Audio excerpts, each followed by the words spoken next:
Bonjour à toutes, bonjour à tous. Merci de votre fidélité. Nous nous retrouvons le mercredi pour Comprendre la Via, une émission qui est rediffusée le lundi soir, 22h45, qui est en direct également sur la radio FM Plus 88.9, et puis que vous retrouvez archivé sur le site kmttelevision.com. Donc nous nous retrouvons pour parler de faits de société, pour présenter les acteurs qui font bouger notre vie dans le domaine économique, culturel, et puis pour parler des grandes questions, des grands événements. Alors aujourd'hui, j'ai un plaisir immense à recevoir une combattante sénégalaise. Bonjour Hulot. Alors on va se présenter plus en détail tout à l'heure. Hulot Guilabert, qui est une militante sur le Front social. Bon, on va en dire plus. Et qui est venue avec Garcé Malsa et Claudette Duhamel, parce que c'est dans le cadre du 17e convoi pour les réparations qu'elle a été invitée. Alors, bonjour à tous. Bonjour.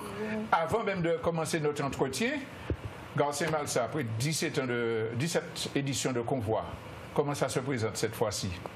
Ben, je pense que ça se présente bien, même très très bien, puisque nous avons su déplacer Hulot du Sénégal pour venir nous rencontrer, c'est-à-dire c'est la mère Afrique qui vient rencontrer les enfants. Et je crois que c'est une chose extraordinaire. Elle vient non seulement en tant qu'Africaine, puisque nous aussi nous sommes des Africains, mais elle vient voir comment on mène le combat des réparations, puisque elle est dans cette voie-là. Elle est dans la dynamique du front anti-CFA, laquelle dynamique rejoint totalement le combat que nous menons sur cette question des réparations. Elle n'est pas la seule afrodescendante amie invitée dans ce convoi, puisqu'on a des amis de Trinidad. Est-ce que tu peux nous dire un peu les délégations présentes? Alors, il y a Trinidad, Kafra Combone, puisque Kafra, c'est une personnalité connue dans la Caraïbe. C'est un membre fondateur à l'époque 70 du Black Power à Trinidad. Il a mené d'excellents combats et il tient depuis pratiquement 10 ans à venir faire le convoi. Il y était aujourd'hui, il y est parti hier parce qu'il était obligé de partir puisqu'il y a un membre de sa famille qui est décédé. Et puis il y a Apa Mumia de Guyane. Il est là aussi dans toutes les éditions avec son sac à dos. Là, hein.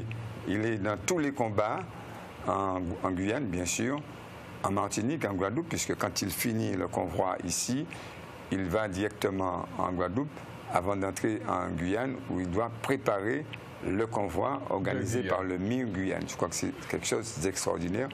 Et puis il y a toujours la Guadeloupe qui est à côté de nous. Oui. Eh bien, la Guadeloupe était représentée plus particulièrement au village de dimanche, une belle délégation menée par la présidente du CIPN, Madame Jacqueline Jacquerin.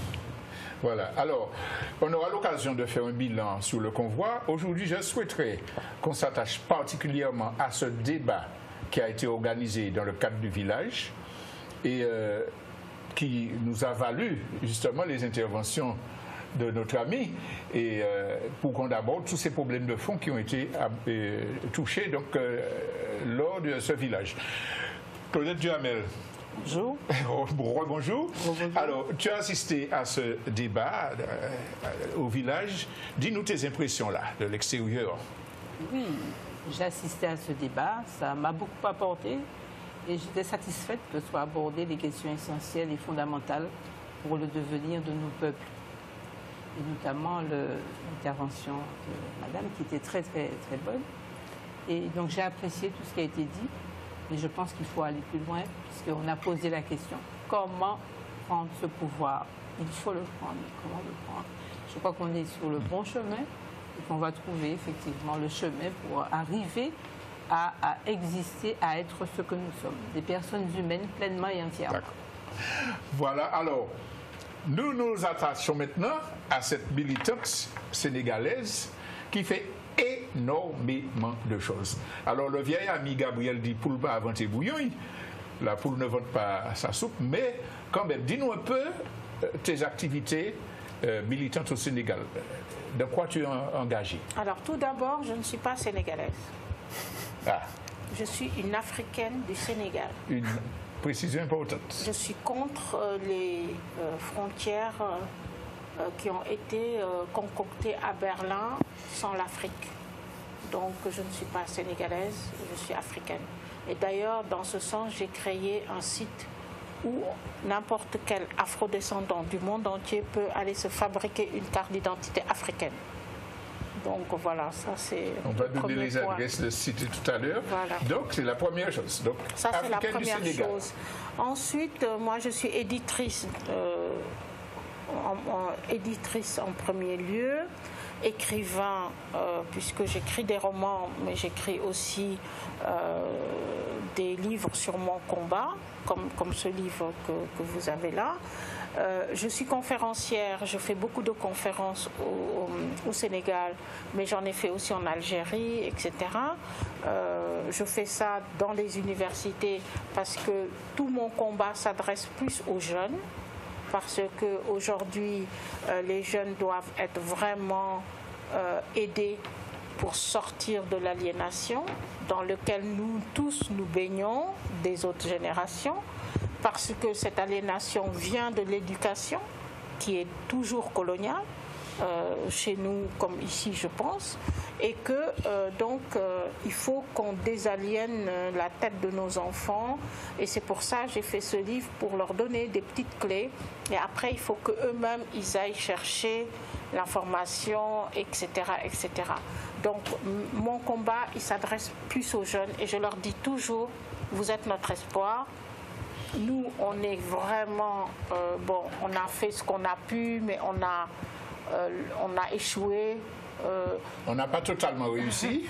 On n'a pas totalement réussi, mais on compte maintenant sur vous. C'est vous qui devez mener maintenant le combat final. Donc il y a ce travail sur l'éducation, la désaliénation, mais il y a également l'implication dans le mouvement social, notamment aux côtés des petits mendiants. Voilà.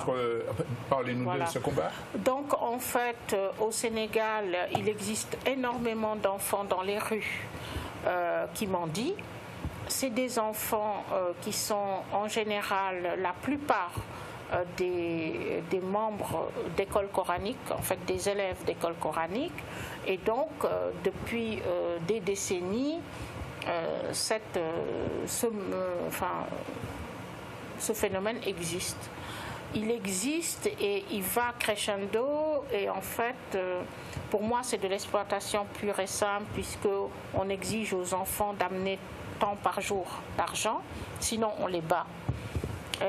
Ces enfants sont malades, en guenilles, etc., etc.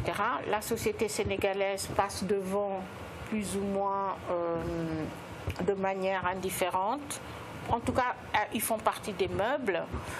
Et donc moi, en 2014, j'ai fondé un collectif qui s'appelle Stop à la mendicité des enfants, et nous avons mis les pieds dans le plat, parce qu'il y a énormément d'ONG venues d'Europe ou autres qui, soi-disant, luttent contre ce phénomène, mais en vivent en fait, parce qu'elles viennent chez nous avec beaucoup d'argent. La moitié, presque 80%, va au fonctionnement, donc ils ont des beaux appartes, des belles maisons, etc. Et puis une fois par an, ils font quelque chose, voilà, ils saupoudrent, etc. Alors moi, je suis arrivée dans ça en disant, bon, déjà je forme un collectif, donc beaucoup d'associations qui aident les enfants, des associations de Sénégal, du Sénégal qui aident les enfants, vous êtes les bienvenus. On va faire stopper ce phénomène, puisque en plus les associations, elles me disaient, on n'en peut plus, on ne sait plus quoi faire, on ne peut pas arrêter la mer avec ses bras. Et donc, nous, on fait tout sans argent, on refuse les financements de l'Europe ou autres, parce que c'est pas dans le bon sens. On refuse les financements, on est radicaux, on va faire des grosses manifs dans les rues. Le collectif n'a pas la vocation de nourrir les enfants. les associations qui sont à l'intérieur de collectifs le font, mais le collectif se bat au niveau politique. Donc, on a fait beaucoup de bruit. Moi, à chaque fois qu'on me tend un micro, je dis que ces maîtres coraniques-là qui font ça sont des criminels. J'étais la première à oser le dire. Et maintenant, j'avoue que ça commence à venir. Les gens au Sénégal commencent à oser dire ça aussi. Et du coup vraiment, on avance.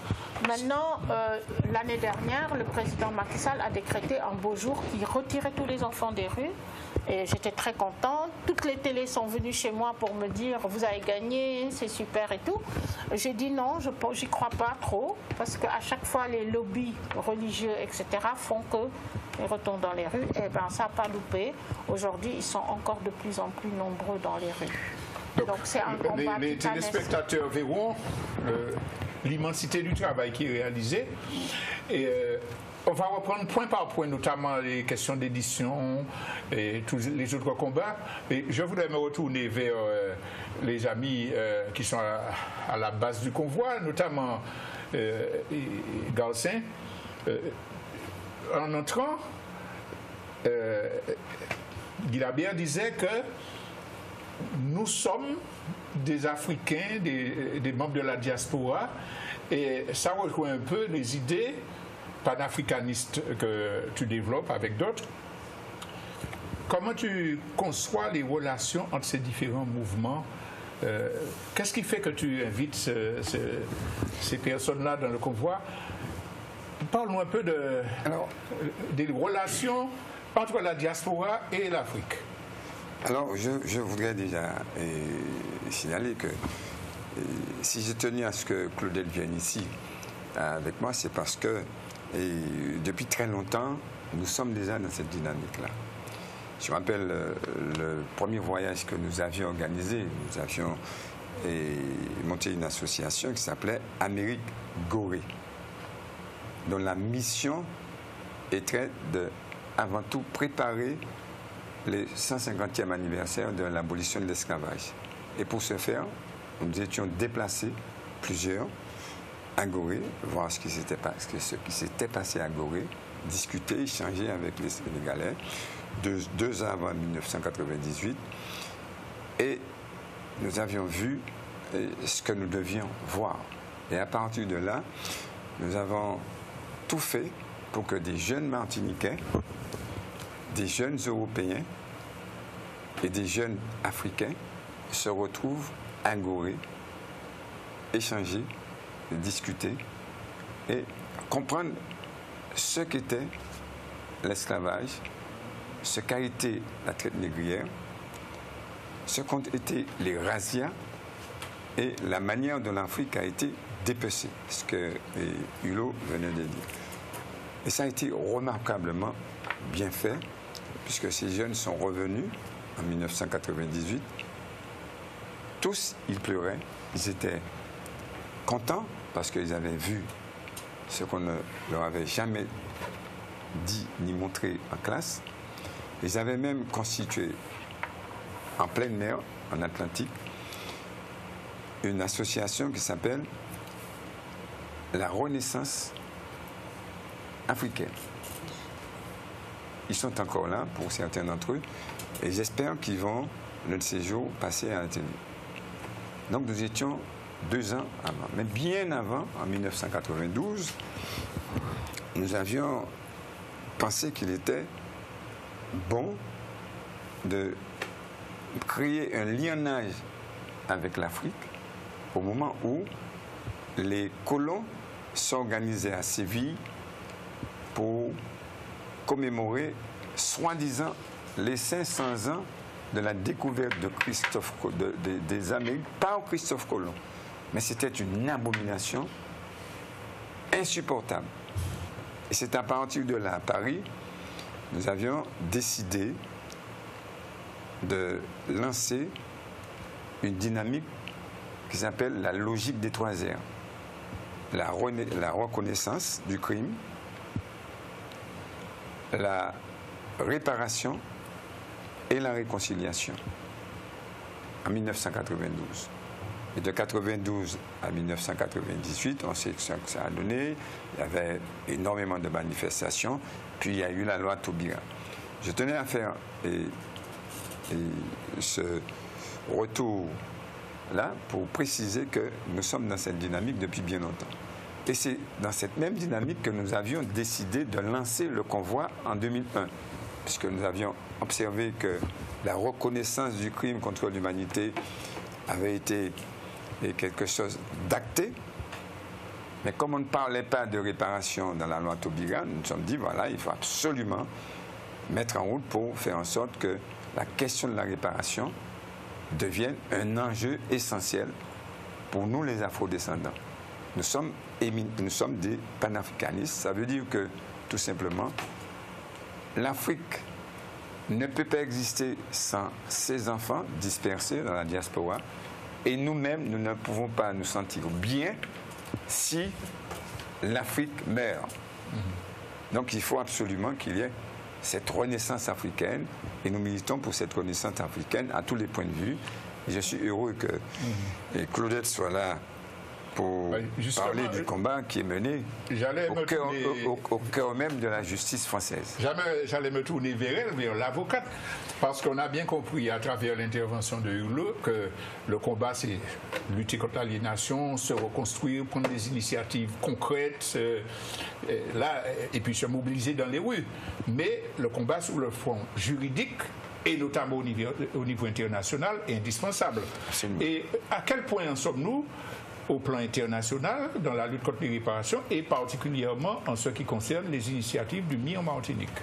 Oui, alors je voudrais dire préalablement, s'agissant du fait de la question posée tout à l'heure, qu'on a des invités qui viennent d'Afrique.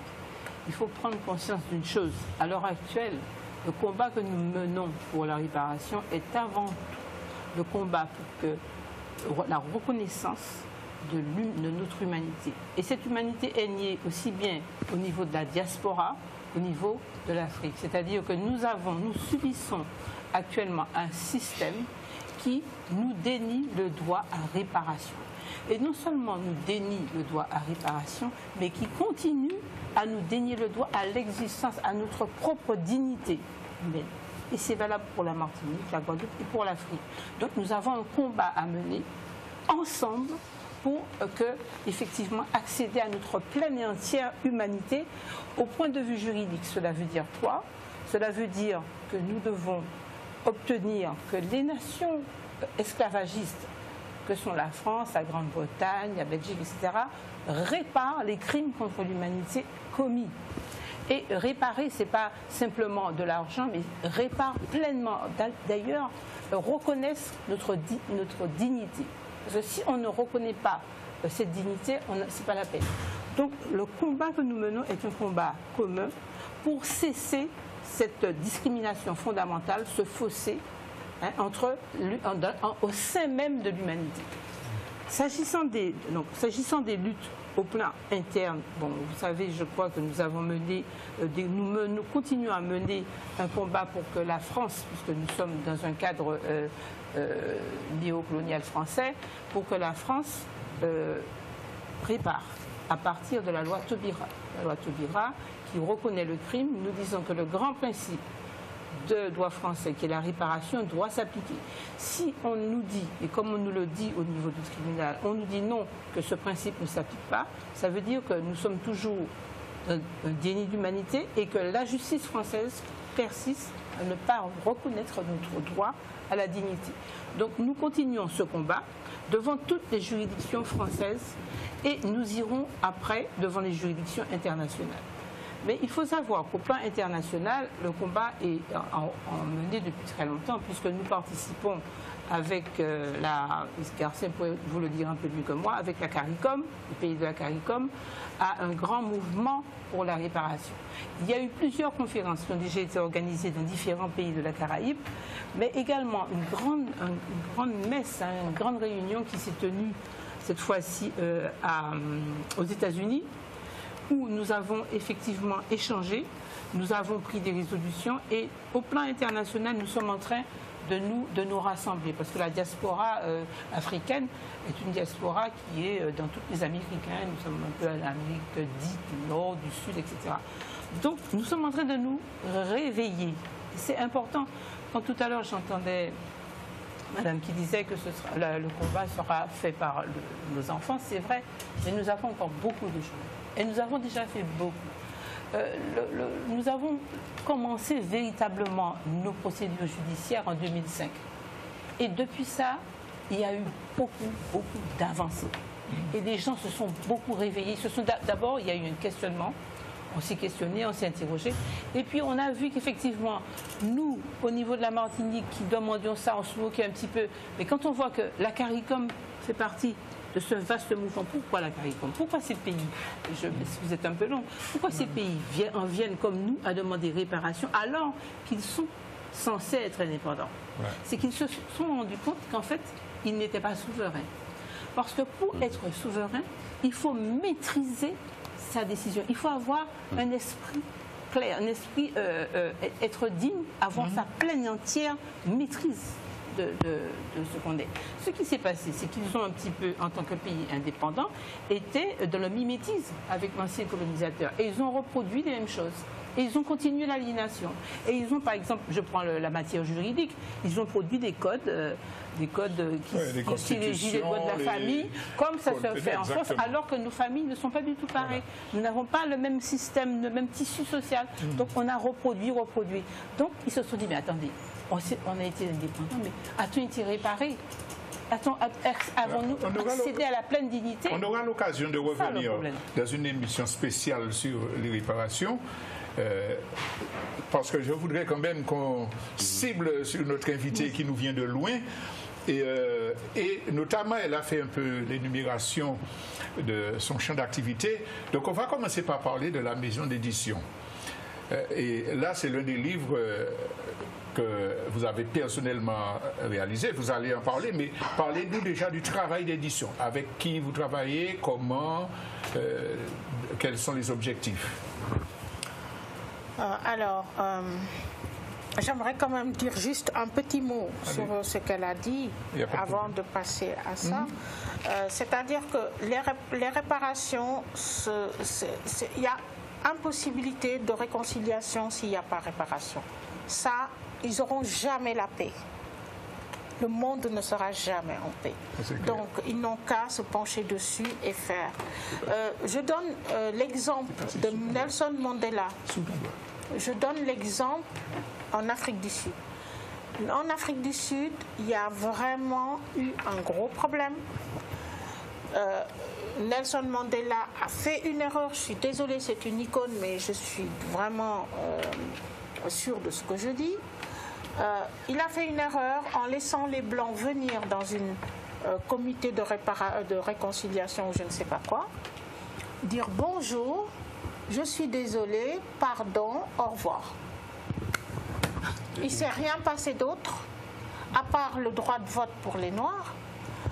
Les Blancs sont venus faire un petit peu de l'arbre de crocodile et sont repartis dans leurs énormes terres et dans leur belle maison. Les Noirs ont pleuré tous les larmes de leur corps, ont pardonné et sont repartis dans leur ghetto et dans leur pauvreté. Sans instruction, sans ceci, sans cela. Alors, aujourd'hui, ce qui se passe en Afrique du Sud, avec les Africains du Sud qui ciblent les autres Africains, c'est un résultat de cette frustration. Je ne veux pas les excuser, mais quand eux-mêmes, ils sont dans la pauvreté, ne sont pas éduqués, etc., de voir les autres Africains bien éduqués, etc., venir prendre leur travail, je suis désolée, c'est vraiment, il faut chercher des responsabilités. Donc, cette histoire de l'Afrique du Sud prouve que c'est impossible. Sans réparation, ce n'est pas possible. Voilà. Donc ça, je voulais vraiment revenir là-dessus. Et puis dire aussi que j'ai proposé à Garcin Mensah que le convoi se mette en place et qu'on mette en œuvre un convoi à Gorée. À Gorée. Oui. Donc on va y travailler. à mon retour et avant que je parte. Et c'est normal que les Africains, comme elle a dit, les Africains soi-disant indépendants, sont exactement au même point que la Martinique, au même point que les Caraïbes, parce que le colonisateur est parti pour mieux rester. Ils sont venus, ils ont laissé le système éducatif tel qu'il était colonial, avec toute cette aliénation au niveau de nos enfants. Ils ont laissé toutes leurs entreprises et ils viennent encore plus aujourd'hui. Donc le tissu économique africain ne nous appartient pas. Nous sommes cantonnés à l'informel, au débrouillard disent, etc. Et nous n'avons aucun pouvoir sur nos propres vies. Et voilà, je pense qu'il y a vraiment un gros problème de pouvoir partout dans le monde pour les afrodescendants et il est temps qu'on prenne le pouvoir pour revenir au livre. Ah oui, prendre le pouvoir. Voilà. Je suis désolée d'avoir un peu... Non, mais il faut... C'était important. Mais c'est important de dire quand même ces choses-là. Bon, maintenant, pour revenir à l'édition... je suis devenue éditrice alors que j'étais une consultante internationale. J'ai beaucoup travaillé à Paris, notamment j'ai fait 8 ans à EDF comme consultante. J'ai conduit tous les grands projets d'EDF, des grands projets de SFR, Orange, etc. Donc j'ai arrêté ma carrière de consultante pour me consacrer à l'Afrique. Et quand j'ai décidé de devenir éditrice, c'était à cause de cette histoire de Sylvia Servin qui a eu son livre complètement falsifié. Oui, alors on peut rappeler rapidement pour les téléspectateurs, un éditeur allemand s'est permis de prendre le livre de Sylvia Servin qui s'appelait Reine et héroïne d'Afrique. Ils ont complètement changé les textes, ils ont introduit leur propre vision raciste dans le livre et ils ont laissé le nom de Sylvia Servin et ils ont édité le livre en allemand. Et quand Sylvia Servin s'en est aperçue, elle a porté plainte, il y a eu un procès et elle a été déboutée. Donc aujourd'hui, son livre se balade partout avec son nom dessus et des inscriptions racistes. Ce contre quoi elle s'est toujours battue, écrit par les Allemands, ce contre quoi elle s'est toujours battue, le racisme, et elle se retrouve avec un livre soi-disant écrit par elle, raciste. Donc ça, moi je me suis dit, c'est ça qui a motivé, c'est ça qui a motivé que je sois devenue éditrice. J'ai pris conscience qu'on avait beaucoup de choses à dire et que ce qu'on a à dire, on ne peut pas passer notre temps à être édité avec des gens qui n'ont pas les mêmes intérêts que nous. Non seulement ils n'ont pas les mêmes intérêts, mais pire, ils ont des intérêts divergents. C'est-à-dire que les éditeurs européens, je parle de la plupart, peut-être qu'il y en a des différents, ils ont intérêt à ce qu'on propage une image miséreuse de l'Afrique, une image d'une Afrique qui ne peut pas s'en sortir sans les Européens, etc. Aujourd'hui, si vous voyez beaucoup de gens qui sont édités en Europe, vous regardez les sujets, c'est des migrants qu'on parle, c'est de l'Afrique miséreuse, etc. Ces sujets-là leur plaisent et ils ouvriront les portes. Par contre, des gens comme nous qui se battons contre le néocolonialisme, contre le manque de dignité, etc., et cette vision de l'Europe, etc., le racisme, enfin l'antikémitisme, j'expliquerai après pourquoi, parce qu'il faut qu'on lâche ce mot raciste pour antikémitisme, puisqu'on est des kémites, et que aujourd'hui on est tellement discriminés à travers le monde que ça mérite un mot, comme pour les juifs qui se donc antisémites, nous c'est antikémitisme. Donc il faut qu'on impose aussi nos mots. Et d'ailleurs dans le livre j'ai un chapitre que j'ai appelé la guerre des mots aura bien lieu, parce que eux-mêmes ils nous mènent une guerre au travers des mots depuis des siècles, des mots méprisants, etc.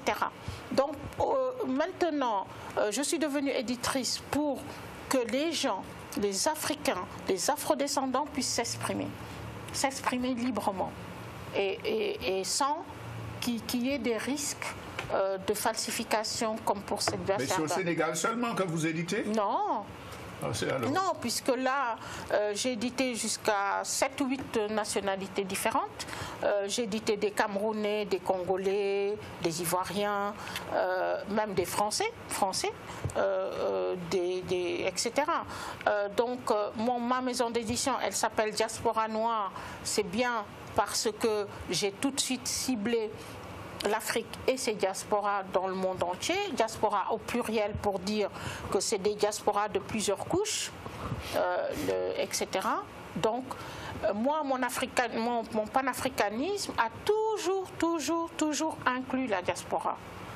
Impossible de me faire parler que de l'Afrique depuis le départ de mon engagement. Donc tout ça est très cohérent dans ma tête et dans mon esprit. Et donc j'ai édité, enfin je suis une éditrice numérique. Justement, on va parler, en fin d'émission, on va donner les contacts pour la maison d'édition. Voilà. Mais outre être éditrice, vous êtes aussi écrivaine et écrivaine engagée, puisque là, si je prends cet ouvrage, Prenons le pouvoir, qui s'adresse principalement aux jeunes. Ça reprend des conférences que vous faites à l'université. Parlez-nous un peu des thèses que vous voulez et du public que vous visez. Alors, au Sénégal, je fais beaucoup de conférences pour les jeunes. Ils m'invitent dans des universités et enfin, moi-même, j'organise des conférences mensuelles qui s'appellent les rendez-vous de l'Afrique consciente au Monument de la Renaissance. Et beaucoup de jeunes me suivent et ils m'appellent Mama Africa. Donc, j'ai une relation très affectueuse avec eux parce que quand je leur parle, je suis dans l'émotion et je leur dis, je compte sur vous, nous sommes vraiment, nous avons tous nos espoirs en vous, réveillez-vous, debout, allez-y. Osez, prenez le pouvoir, etc. Et ça, le prenez le pouvoir, je leur disais tout le temps. J'ai même une vidéo qui est sur Internet où j'étais avec eux dans une manifestation pour l'unité africaine et où on me voyait au milieu, je leur disais prenez le pouvoir, c'est à vous, vous avez le droit de le prendre, c'est votre avenir qui est en jeu, etc. Et donc, ces jeunes, à un moment donné, ils m'ont dit mais Mama Africa, écris-nous un livre. Parce que quand on voit toutes les conférences que vous faites pour nous, on est tellement heureux de vous entendre, personne ne nous parle comme vous, donc écrivez un livre pour nous. Donc j'ai écrit ce livre pour eux. C'est vraiment un livre qui leur donne des clés sur beaucoup de domaines. C'est-à-dire, moi je leur parle justement de cette guerre des mots. Ces mots où on nous enferme, où on nous méprise avec ces mots. Et donc... je leur dis, il faut que nous aussi, on mène la guerre des mots. C'est-à-dire qu'on dise, par exemple, Kamit. Parce que Kamit, c'est le mot où on s'est nous-mêmes nommés. C'est-à-dire qu'on a toujours été nommés par les autres. Vous avez remarqué, on nous appelle noirs, on nous appelle nègres, on nous appelle ceci, cela. Bon, prenons le pouvoir et nommons-nous nous-mêmes. Et quand on remonte loin, d'après Cheikh Anta Diop, on s'est appelé Kamit nous-mêmes. Donc ce n'est pas une religion, ce n'est pas un truc, c'est notre nom.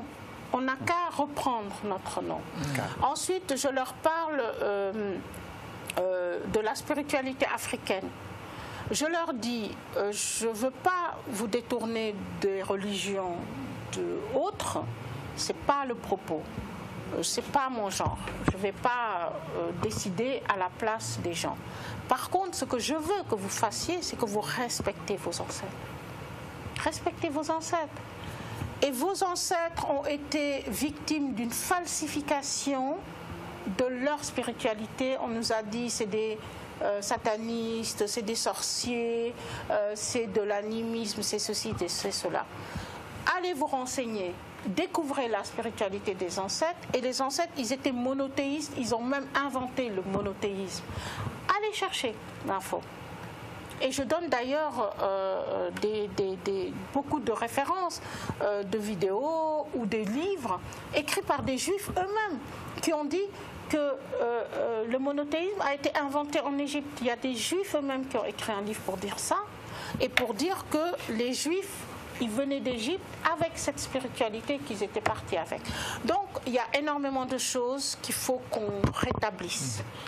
Je vais me tourner un instant vers Garcin parce que ici, il y a des panafricanistes, différentes tendances, mais il y a aussi des gens qui sont viscéralement opposés à ce mouvement-là, qui parlent de noiristes, qui disent, bon, mais si vous voulez retourner en Afrique, vous niez notre caractère national martiniquais, la racine du peuple martiniquais.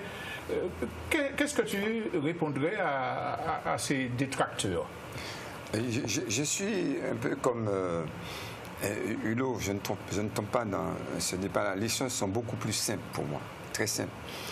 Et je me rappelle toujours, il y a de cela peut-être 4 ans, lors d'une déclaration que je faisais au Conseil général. Je suis un petit peu des fois provocateur. Et je commençais mon intervention en disant que moi, afro-descendant, savais brutaliser toutes les consciences de tous les élus, tous sans exception, sauf Nado Marcelin, qui riait à côté de moi. Et il y a une dame qui se présente aux élections législatives ces jours-ci, qui a demandé tout de suite la parole au président pour dire, voilà, je ne suis pas afro-descendant, je suis française et je suis européenne. Alors je n'ai absolument rien dit. J'ai laissé passer l'orage. Et je suis très content aujourd'hui de voir que presque tous, ils se disent afro-descendants. Est-ce que, parce que l'ONU a déclaré que nous sommes dans la décennie des personnes d'ascendance africaine, c'est une bonne chose. Est-ce que c'est une prise de conscience réelle? Je n'en sais absolument rien. Mais je voudrais donner cette anecdote-là. Alors, pour ce qui est du combat, des noiristes, etc., je pense que ce qui est simple pour nous, c'est de reconnaître que nous sommes des Africains, comme ça SBT. Nous sommes des Africains de Martinique, puisque nos ancêtres, lorsqu'ils ont été déportés d'Afrique vers les Amériques, ont été dispersés un peu partout. Il y a des frères, des sœurs qui ont été lâchés, et peut-être à Trinidad, d'autres du côté de Californie, d'autres encore du côté de Barbade, etc., etc. Et donc c'est ainsi que on voit que nous sommes un peu partout, nous sommes dispersés, nous sommes des Africains, nous faisons partie de la diaspora de ces Africains dispersés. Et ce qui est important aujourd'hui, de plus en plus, c'est que nous devons faire renaître l'Afrique. Pour faire renaître l'Afrique, et je le dis, je le répète tout le temps, il n'est pas question de noirisme, il n'est pas question de s'enfermer dans quoi que ce soit. Il faut connaître son histoire, savoir que le berceau de l'humanité, c'est l'Afrique. Notre ADN, l'ADN de Hulot, c'est mon ADN, c'est ton ADN, c'est l'ADN de Claudette, c'est l'ADN même du blanc. C'est-à-dire, nous avons tous l'ADN africain. Et ça a été démontré. En fait, c'est plus un combat pour la déconstruction absolument. Comme elle dit, c'est la guerre du vocabulaire. Et ce combat doit se mener sur tous les fronts. Et c'est ça, la réparation. Sur le front de la déconstruction des mots, pour reconstruire des mots, mais sur le plan du droit, et Claudette a raison, sur le plan du droit, les juristes m'ont fait comprendre que c'est très très important le combat du droit. Je ne m'imaginais pas que c'était aussi important. C'est lorsque nous nous sommes trouvés devant les juges qui nous ont demandé de quel droit nous pouvons dire que nous sommes africains. En bref, de quel droit nous pouvons dire que nous sommes noirs, que nous sommes kamites. Donc il fallait faire la démonstration. Alors, les juristes m'ont dit, mais oui, mais c'est comme ça, bon, c'est leur droit, c'est leur droit. Eh bien, il faut se battre que les Occidentaux et effectivement, nous allons nous battre, effectivement, nous allons nous battre leur droit, pour arriver effectivement à les perturber, les traumatiser, comme disait Fanon, mais dans le même temps, nous allons construire notre droit. Et c'est ça, effectivement, la question de la souveraineté. Mais elle a raison, Hulot, quand elle disait dimanche, le problème fondamental, et Claudette le disait tout à l'heure, à travers cette histoire de réparation, c'est de leur imposer la reconnaissance de notre humanité, d'une part, et d'assumer notre souveraineté. Et ça, mais je veux insister quand même sur cette question que j'ai posée à Garcin. Dans notre combat, dans notre conception de la lutte du peuple martiniquais, est-ce qu'il y a contradiction entre le fait de revendiquer fortement ses racines, sa culture afrodescendante, etc., et puis le fait de se sentir martiniquais, de lutter pour la souveraineté de Martinique, parce que c'est un peu ce qui est invoqué comme contre-argument. Il y a des gens qui disent que ces gens-là, ils veulent nous faire rêver à l'Afrique, qu'on n'est pas africain, et pour nous faire oublier qu'on est des Martiniquais, des Martiniquaises qui doivent lutter pour leur indépendance. Alors, bon, ce que je dis, ce qu'il faut bien comprendre, c'est que nous sommes avant tout des êtres humains. Et que cette planète, qu'on appelle Terre, sur cette planète, il y a une catégorie d'êtres humains qui a décidé qu'il fallait effectivement hiérarchiser en dominant. Donc c'est sa fameuse entité blanche qui a rejeté tous les autres hors de l'humanité. Et nous faisons partie, en Martinique, en tant qu'originaire d'Afrique, en tant que d'ascendance africaine, de cette humanité qu'on a décidé de nier et d'amputer d'une bonne partie de ce qui fait l'humain, savoir la dignité humaine. Donc c'est ça le problème qui se pose actuellement. C'est le problème d'une société qui a été créée, fondée sur la prédation et la domination. Et une fois qu'on a compris ça, toutes ces petites guerres entre est-ce qu'on est, pourquoi faudrait-il parler de nos ancêtres plutôt que de s'en chouquer en Martinique, c'est complètement dépassé. Parce qu'il faut comprendre maintenant qu'à l'heure actuelle, si ceux qui ont été rejetés de l'humanité, nous, les Noirs, ne prenons pas conscience qu'il est fondamental de combattre ce monde dominant, ce monde de prédation, ce monde qui va partout, aussi bien en Afrique. Nous savons ce qui se passe en Afrique, ce n'est pas la peine d'épiloguer, mais nous savons très bien que les multinationales sont en train de détruire l'Afrique à tous les niveaux. Et nous savons qu'à l'heure actuelle, qu'il faut une réaction, comme le disait Madame, il faut effectivement une réaction. Mais c'est vrai que ce sont les jeunes, il faut parler aux jeunes, mais nous aussi, nous avons un devoir, et c'est ce que nous essayons de faire, le devoir d'obtenir, de lutter, de nous battre vraiment de toute notre âme pour la réparation. Pourquoi? Parce qu'effectivement, sans cette réparation, nous n'allons pas pouvoir renverser la vapeur. Nous n'allons pas laisser ce monde-là dominer. Nous voyons comment tout se met en place. D'ailleurs, il faut mettre ça dans un champ mondial. Nous avons vu un certain nombre de personnes qui ont accédé au pouvoir dans les pays dits occidentaux, dans les pays dominants. Et ce sont tous des personnes qui viennent de multinationales, de grandes banques, etc., et qui n'ont qu'un seul but, c'est de continuer à piller et à détruire l'Afrique, et de continuer à nous réduire, à nous laisser dans un système de sous-humanité. Donc nous devons, c'est le moment, parce qu'au moment où nous menons cette lutte-là pour la réparation, eux, ils mènent l'autre lutte. Et nous devons dépasser cette histoire. C'est navrant de dire oui, nous sommes Martiniquais, c'est quoi? Nous sommes surtout des êtres prédatés, dominés et qu'on essaie d'écraser partout. Alors justement, je vais me retourner vers Hulot, parce que dans Claudette Duhamel parlait de cette minorité blanchisée, le 1% qui domine le monde, qui fait prédation de tous les continents. D'ailleurs, dans le débat, c'est Cambon qui a... Kafra Cambon qui a fait donner la photo de tous les plus riches du monde, et puis pas Ninegand Adam. Alors que, bon...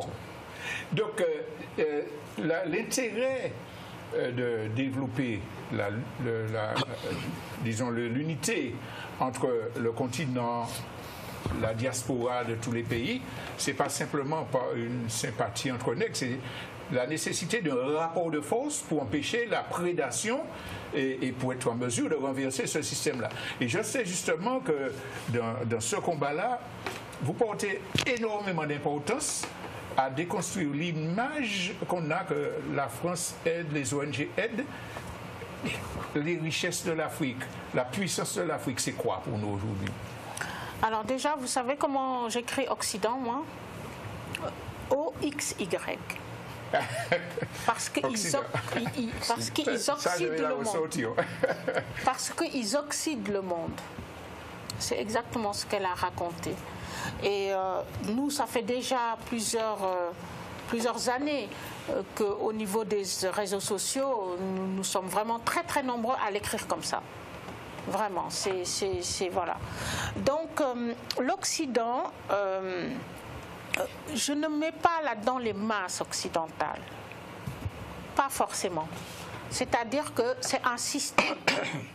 Quand je l'écris de cette manière, c'est le système occidental dont je parle. Et moi, par exemple, sur ma page Facebook ou dans les réseaux sociaux, je suis suivie par énormément d'occidentaux qui sont maintenant au fait de ça. Et qui sont même plus virulents parfois. Et d'ailleurs, à la fin du livre, je m'adresse à eux. Je dis message aux masses occidentales. Parce que on les trompe, ce système les trompe, etc. également.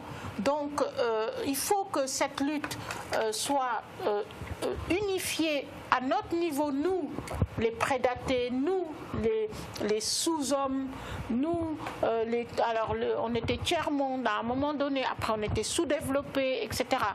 On est toujours dans un combat de mots comme ça qui nous désigne, et nous, il faut vraiment qu'on s'unisse. Il faut qu'on arrête de dire l'autre combattant. C'est comme si on est au beau milieu du champ de bataille et qu'on se bat entre nous alors que les balles de l'ennemi sifflent. Il faut qu'on arrête ça. Et c'est dommage que les personnes qui sont aliénées, qui ne sont pas éveillées, nous retardent à ce point-là. C'est-à-dire que c'est vraiment comme des boulets que nous, ceux qui sont éveillés et qui se battons, on traîne. Parce que c'est eux-mêmes que l'ennemi envoie pour nous contrer. Très souvent, que ce soit dans les réseaux sociaux ou ailleurs, on est tellement occupé à se battre avec eux parce qu'ils sont là à nous traiter de haineux, etc. Moi, je ne suis pas haineuse. Je suis pour l'humanité. Et quand les gens me connaissent, je suis très radicale, mais en même temps, j'ai un discours qui inclut toutes les races. Moi, je ne suis pas, c'est pas de ma faute à moi s'il y a un problème de race ou de racisé ou de je ne sais pas quoi. L'Occident a racisé le monde pour le dominer. Et aujourd'hui, l'Occident, d'ailleurs, dès qu'on a une goutte de sang noir, on est noir. C'est quand même extraordinaire, ça. C'est l'Occident qui a décidé que lui, il était blanc et que dès qu'il y avait une goutte dans notre sang, on n'est pas blanc. On n'est pas blanc. Voilà. Donc il y a quand même un gros problème d'unité qu'il faut vraiment... Excusez-moi, juste une parenthèse, quand vous dites ça, ça me rappelle un suprémaciste blanc très haineux qui était dirigeant d'une organisation très violente. Et puis un jour, en direct, le journaliste lui sort sa généalogie pour lui montrer qu'il a un ancêtre noir. Bon, allez. Voilà, exactement. Donc voilà. Donc là, aujourd'hui, il faut qu'on se réveille. C'est le moment, c'est l'heure. Le réveil a sonné. Alors, mais pour revenir à ma question sur l'Afrique, parce que nous lui faisons la guerre des mots, mais n'empêche que dans l'esprit de l'opinion, l'Afrique, c'est quand même un pays à guerre tribale, les enfants avec des mouches sous la bouche, c'est ça qu'ils voient. Alors l'Afrique, la vraie Afrique, c'est quoi? Alors, moi déjà, sur le site www.diaspora-noir.com, il y a la revue des bonnes nouvelles d'Afrique. La revue des bonnes nouvelles d'Afrique. Yes. Parce que quand je me suis rendu compte que les merdias, ça aussi c'est mon vocabulaire que j'ai mis en place, les merdias occidentaux qui oxydent le monde et qui sont aussi des merdias, véhiculent une très mauvaise image de l'Afrique à dessein, exprès. Dans ce livre, il y a un chapitre que je consacre aux ONG qui perpétue cette image de l'Afrique avec des photos d'enfants, avec la mouche sur la bouche, le ventre complètement gonflé, etc. Ces ONG-là ça fait partie de leur travail que de montrer cette image nauséabonde, cette mauvaise image de l'Afrique. C'est vraiment, tout ça est voulu parce que ce qu'on nous donne d'une main, soi-disant, on nous le reprend, mais alors au centuple de l'autre, en nous pillant. Comprenez qu'on ne peut pas dire que l'Afrique est une belle Afrique optimiste, riante, heureuse, etc. et nous piller autant tranquillement. Et donc, ils masquent leur pillage par cette image d'une Afrique qui a besoin d'aide, qui a besoin d'eux, etc., etc. Ce qui se passe au Congo, je vous donne cet exemple. Pendant que les multinationales pillent le sous-sol congolais, on envoie des Africains drogués, on leur donne de l'argent, des armes et ils font des viols dans tout autour, etc. pour masquer le côté, on est en train de piller, on va être tranquille pour piller, donc vous allez parler des viols, personne n'ose venir dans cette zone. Et puis personne ne dit qui arme, qui donne la drogue, qui envoie ces gens-là. Exactement. Absolument. Et nous les Africains, nous n'avons jamais été un peuple extrémiste, par exemple pour les religions. Quand on se retrouve avec Boko Haram, c'est un groupuscule, un tout petit groupe, analphabètes, drogués. Qui leur donne les armes? Qui a intérêt à déstabiliser l'Afrique? Et si vous faites aujourd'hui un tableau avec les pays où il y a des problèmes et leurs minerais, vous allez voir tout de suite, vous allez tout comprendre. C'est tous les pays où il y a beaucoup de choses à extraire qui sont déstabilisés par beaucoup de choses. Donc, je suis désolée si je parais radicale, mais je raconte que la vérité. Alors, il y a un point, le temps passe très très vite, je me rends compte que l'émission défile. Il y a un point sur lequel je voulais parler, c'est que pendant très longtemps, personne n'a parlé du franc CFA. Et puis depuis quelques années, dans le monde entier, on révèle que c'est un mécanisme de pillage, de vol, de prédation, qui empêche vraiment tout pays africain de se développer. Exactement. Alors, est-ce d'abord pour les téléspectateurs et téléspectatrices, est-ce que tu peux expliquer le mécanisme du CFA et l'ampleur de la lutte qui est menée aujourd'hui contre ce phénomène? Alors, en fait, il y avait des petites voix qui se levaient en Afrique partout, des petites conférences, etc., pour dire ces choses-là. Mais en fait, c'est grâce à Kémy Séba que ça s'est internationalisé à ce point-là. En fait, moi, j'ai fait la première, bon, je ne sais pas qui a fait avant moi, mais en tout cas, en 2016, en février 2016, j'ai fait une grande conférence sur le franc CFA au Monument de la Renaissance dans le cadre de mes conférences mensuelles et j'ai invité Kémy Séba, qui est venu. Et là, ça a vraiment été très suivi. Et entre-temps, Kémy Séba a créé son association qui s'appelle Urgence panafricaniste, dont le slogan est « Tout ce que l'UA ne fera pas, nous le ferons nous-mêmes ». Donc, il s'est attaqué au franc CFA et il s'est attaqué à l'esclavage en Mauritanie, par exemple. Donc voilà, et le front anti-CFA, vous voyez là, nous avons fait des conférences simultanées dans le monde entier, conduites par l'ONG de Kémy Séba, et qui a coordonné. Et donc la première sortie sur c'était le 7 janvier justement, sur le franc CFA, nous avons eu peut-être 15 pays qui ont participé, et des vingtaines de villes, etc. La deuxième conférence que nous avons faite anti-CFA, là on a explosé les compteurs, c'était 40 comment dirais-je, villes, plus de 25 pays qui ont participé. Donc voilà, là par exemple on me montre au milieu des jeunes, et c'était en 2016, la grande marche pour les États africains unis et le franc CFA, enfin une monnaie unique. Alors ça, ces jeunes-là, vraiment, c'est eux-mêmes qui organisent, etc. C'est eux qui m'appellent Maman Africaine. Est-ce qu'on peut confirmer que l'agression militaire contre Kadhafi et Laurent Gbagbo a à voir avec la volonté qu'ils avaient de faire une monnaie africaine? De toute façon, pour Kadhafi, c'est vraiment ce qui se dit partout, qu'il avait fait les réserves nécessaires en or, qu'il avait, etc., qu'il était bien avancé dans ce projet. Et tout le monde dit que ça a été l'une des raisons pour laquelle il a été tué.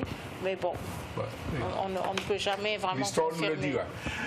Il nous reste que 7 minutes d'émission. Vous voyez que ça passe énormément vite. Il faut que je remercie quand même... Allez.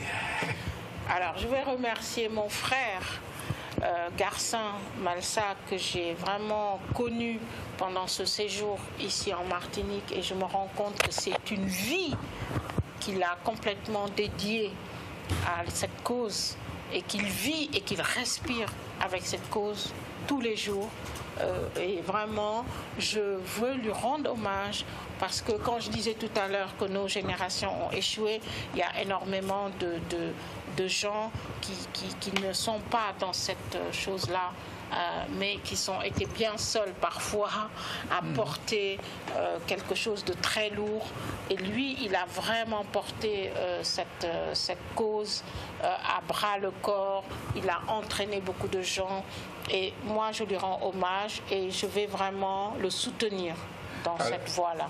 Non, moi, je veux quand même profiter pour ajouter à sa présence. J'ai déjà eu l'occasion de le dire derrière son dos, comme on dit chez nous. Et ça fait partie de l'aliénation et du travail de division que les colonialistes ont fait. Nous ne voyons pas les valeurs que nous avons dans notre pays.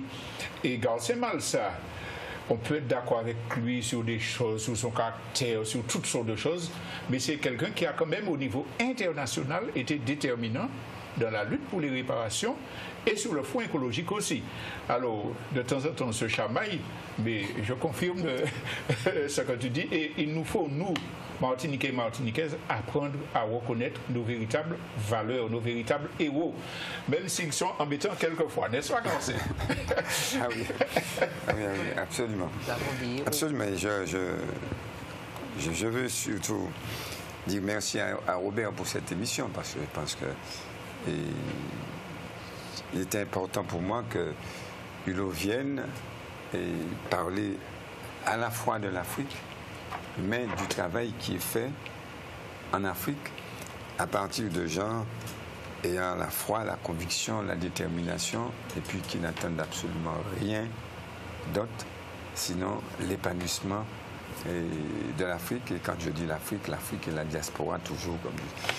Donc, je suis très très content de cette émission. Je suis encore d'autant heureux que je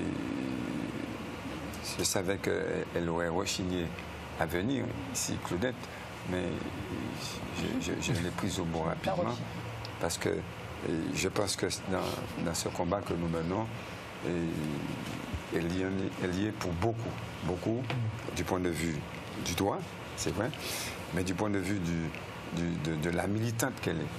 Militante qui se bat en sourdine des fois, effectivement, avec toutes les difficultés. C'est pas un vieux militant comme Aubert, je vais parler des difficultés, puisque nous sommes là tous en tant que militants, et nous savons qui nous sommes, et c'est surtout ce qui est important. Et tous, ici, sur le plateau, nous œuvrons pour la cause martiniquaise, et ça c'est ce ciment qui nous lie.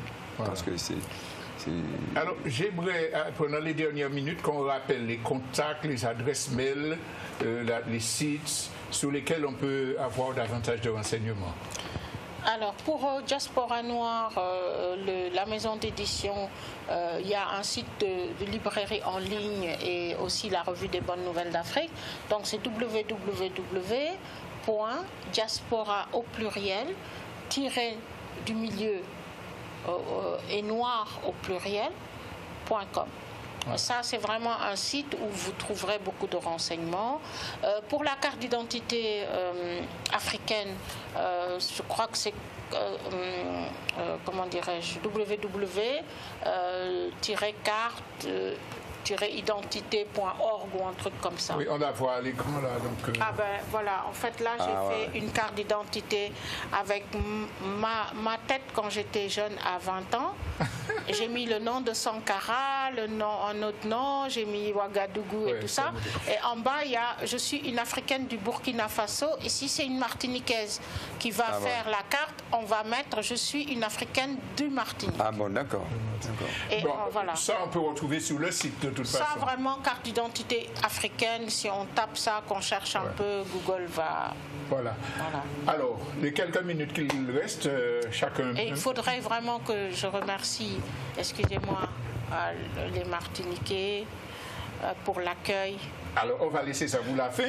Une petite phrase de conclusion de Amel, de Malsa, et le mot de la fin, ce sera... D'accord.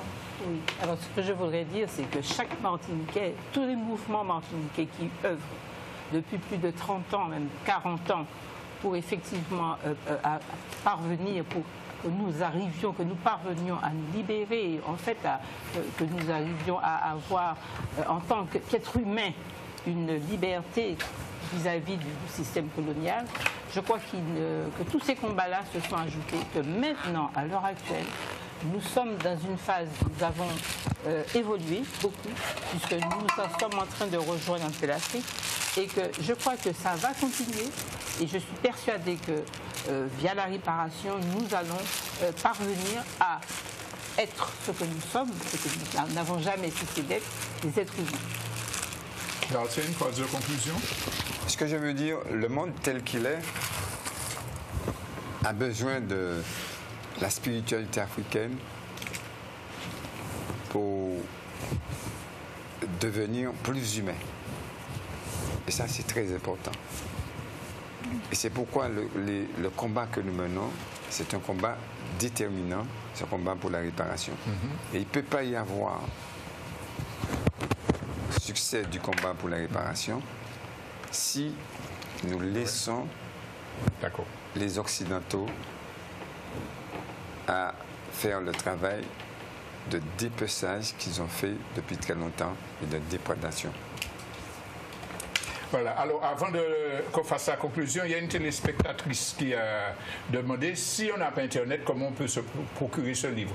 Alors je profite pour expliquer aux téléspectateurs, téléspectatrices, qu'il y avait un problème dans la passation des appels entre le studio et le plateau. Uniquement technique, donc malheureusement on n'a pas pu faire la partie interactive, mais Jean-Michel a noté les questions. Et parmi ces questions, il y a, bon, si on a, à part Internet, comment on peut se procurer ce livre? Le mot de la fin.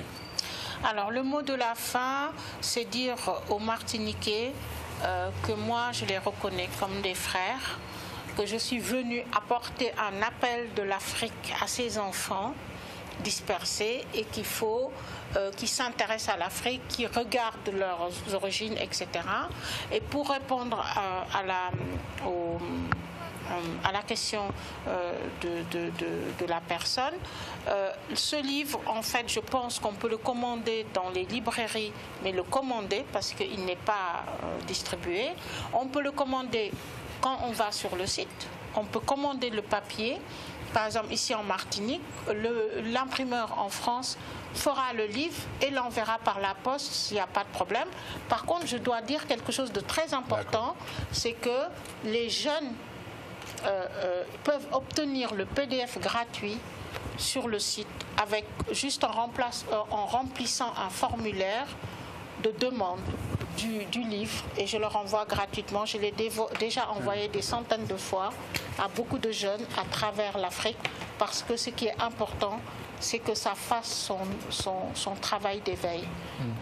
Il y a un téléspectateur qui demande de rappeler l'adresse du site. Alors, c'est www.diaspora au pluriel, tiré du 6, donc tiré du milieu, noir au pluriel.com. Voilà. Donc je pense que là, ça a été noté. En tout cas, merci d'avoir accepté mon invitation. Merci à vous. Merci Jean-Michel, Raphaël et tous ceux qui sont derrière le pupitre. Mille excuses encore pour les petits problèmes de téléphone. On se retrouve mercredi prochain. Alors, mercredi prochain, nous allons poser le problème de la santé en Martinique.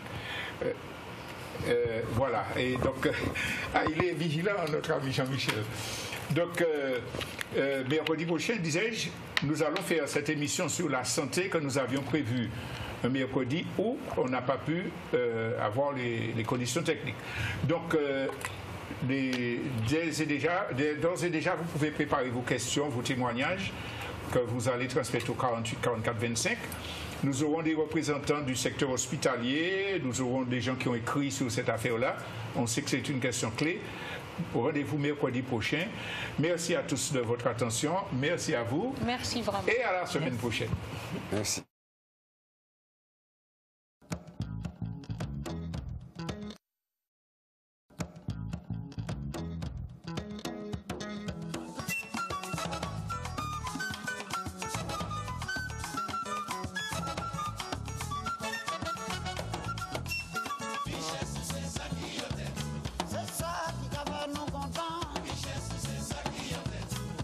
Santi, nous